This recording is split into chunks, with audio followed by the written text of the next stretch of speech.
So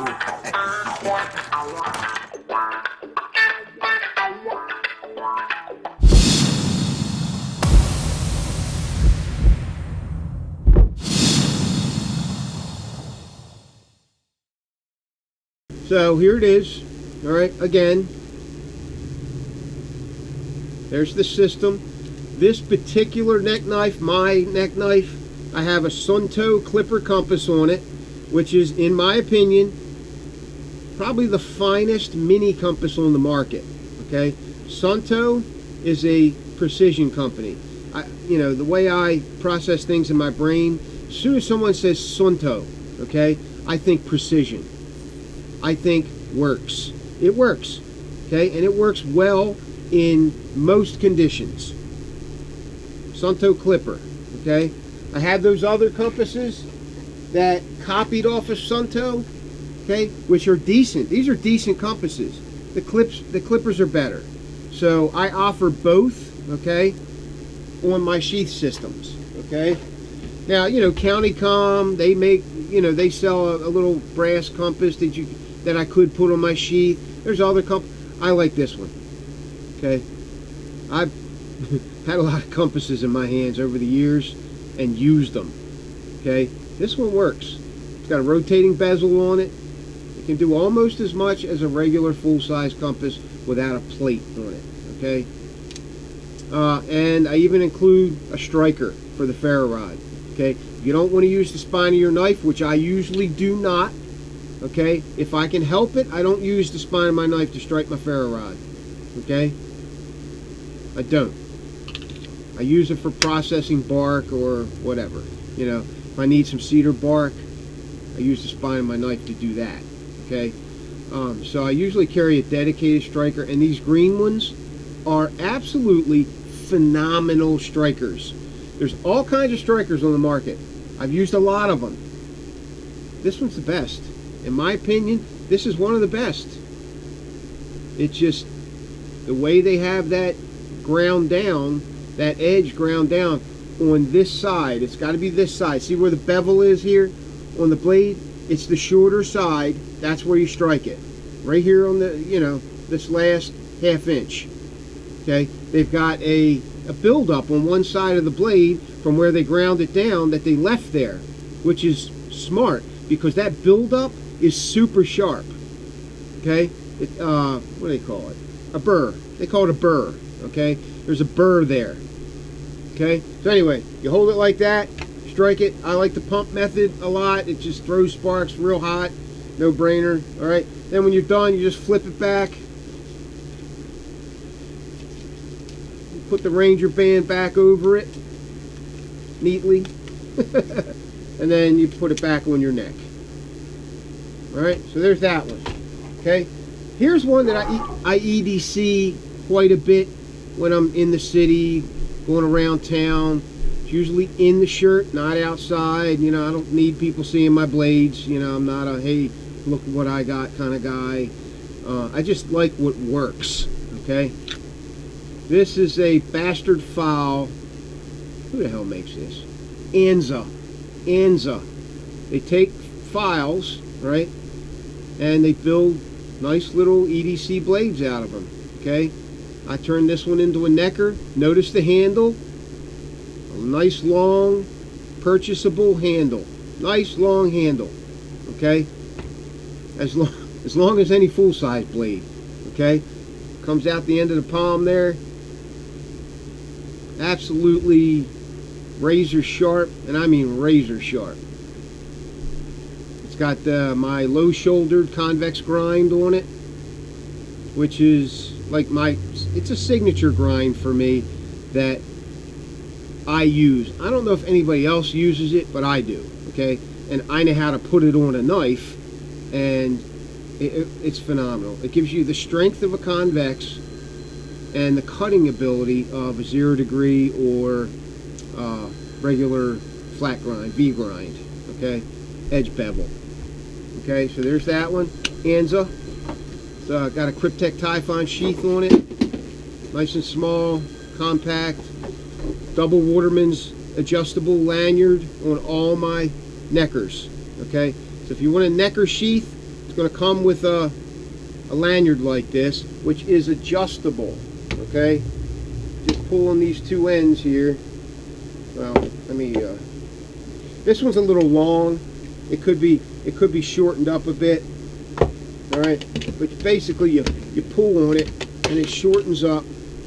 All right, it lengthens, and then you pull on it this way and it shortens up. Okay, I usually make them shorter than this. Okay, all right, there's that one. Here's another Peter Kohler Tavi that's going to Don Rochon. This is black micarta scales with carbon fiber necker sheath and the same ferro rod system I have on mine. Okay, the flip out ferro rod system. This paracord with the black and white, it's called Starry Night. A lot of guys ask me about this. Starry Night. Just go on eBay and search Starry Night, S-T-A-R-R-Y Night, paracord, and this stuff will pop up. Okay, good stuff. I like the color. I like the combination for black. You know, I put it on a lot of Typhon sheaths. It makes it pop, gives a little more appeal, you know, aesthetic appeal. Okay, okay. What's next?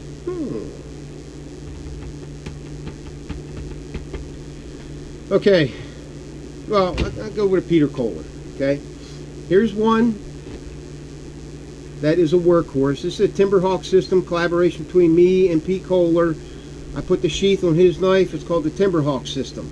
Okay, this is one of the original bushcrafters from Peter Kohler. Okay, the newer one that he makes now, which he and William Myers designed. Okay, doesn't have as pronounced a belly. Okay, but I like a belly on a bushcrafter. It's just a personal preference. Okay, like I said, spend a lot of time in the bush, and the belly on a knife is a very usable portion of the knife for me. Okay, plus it does everything any other bushcrafter can do. Okay, this is 01 tool steel. All right, I have reprofiled the edge a little bit, the spine, to make it flatter and sharper. Okay, so you can see if you see the grind marks in it. Okay, I've reprofiled it just a little bit to make it flatter, so I can scrape bark with it if I need to. All right, or strike a ferro rod, but I only do that in certain circumstances. So this is one of my Bush EDCs for a medium-sized blade. Okay, this would be one of the knives in the bush that I would use most often. Okay, this is one of them. Peter Kohler, Dark Timber Custom Knives. Beautiful blade, beautiful blade. All right, that's one. The next one that I like. Now, I don't carry all these at the same time. I pick and choose depending on what situation I'm going into. Okay? Even the environment dictates what type of blade I'm going to carry. Okay? This one is my LMF1. Okay? This is designed by myself and Mike Wallace off of this knife right here. Okay? This is the first generation LMF1. These are the ones I had made in England. Okay, completely serviceable blades. They're great knives, but I got tired of dealing with the guys in England over the pond. You know, emails back and forth, but it just got to be a pain in the butt. Okay, so I cut that off and I had Mike Wallace start making it, so we redesigned it. Okay, no, wrong sheath. All right, so we redesigned it. Mike's influence is in this knife now, and this is the new LMF1. Okay, now my BMF2, which is this one, is another one that I EDC a lot. Okay, this is my BMF2. This is the second generation of the BMF2. I had another one before this that was a little flatter in the blade.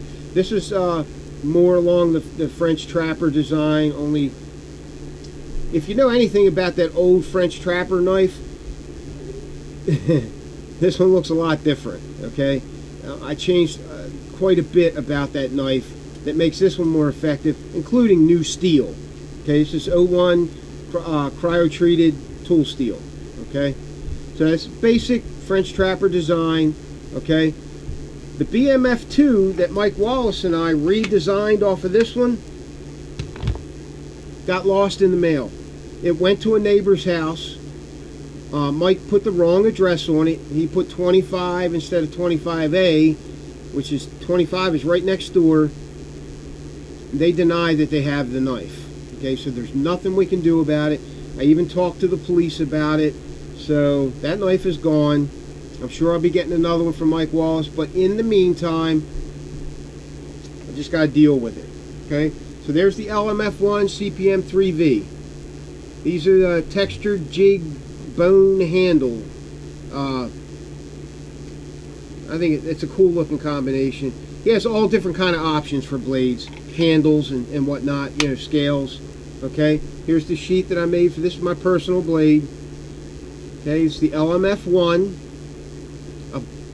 really a badass medium-sized bushcrafter that does a lot. Okay, it's very utilitarian. I designed it off of the Ray Mears Woodlore knife.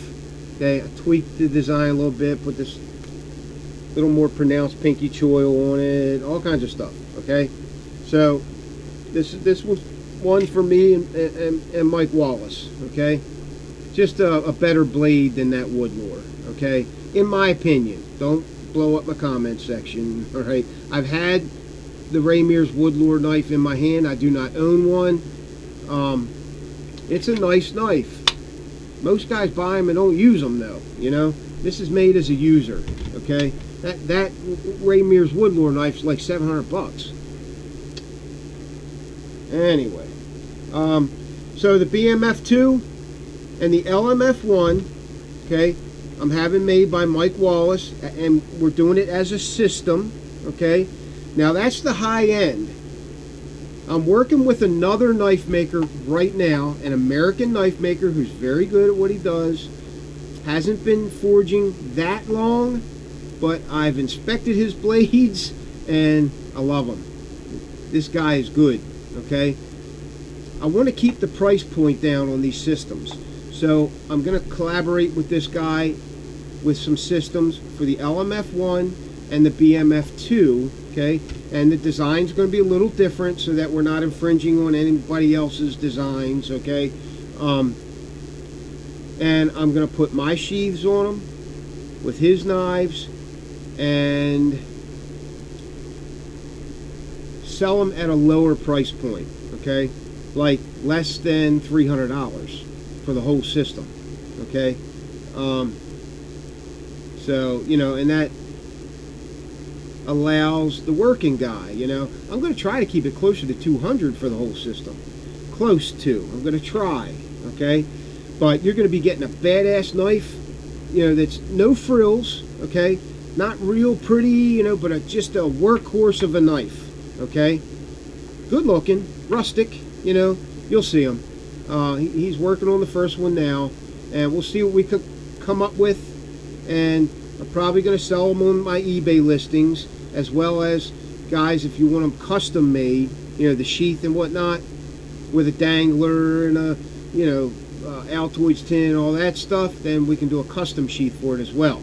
Okay, so I really like this design, so I'm having an American knife maker make it for the high end, Mike Wallace, and another guy that, oh, I don't want to say low end, but more affordable. Okay, for the working man. Okay, there's not a lot of people that can afford, you know, $400 for a knife and sheath system.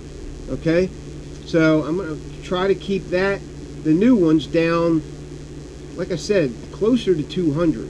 Okay, closer to 200. I'm going to try.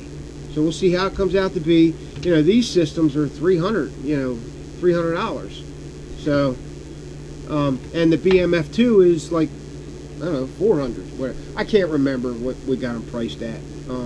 but it'll be significantly lower because the cost of the knives are lower, but still good quality. Okay, so what's next? Here's another one that I'll EDC. Okay, this is a Pete Kohler Delta Whiskey Backcountry Fighter version.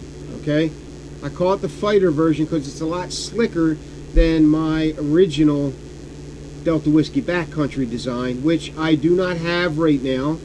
It is with a certain reviewer who hopefully will do a review on it if he likes the blade. Okay, it's a different style of blade, but in the right hands, that thing is a workhorse.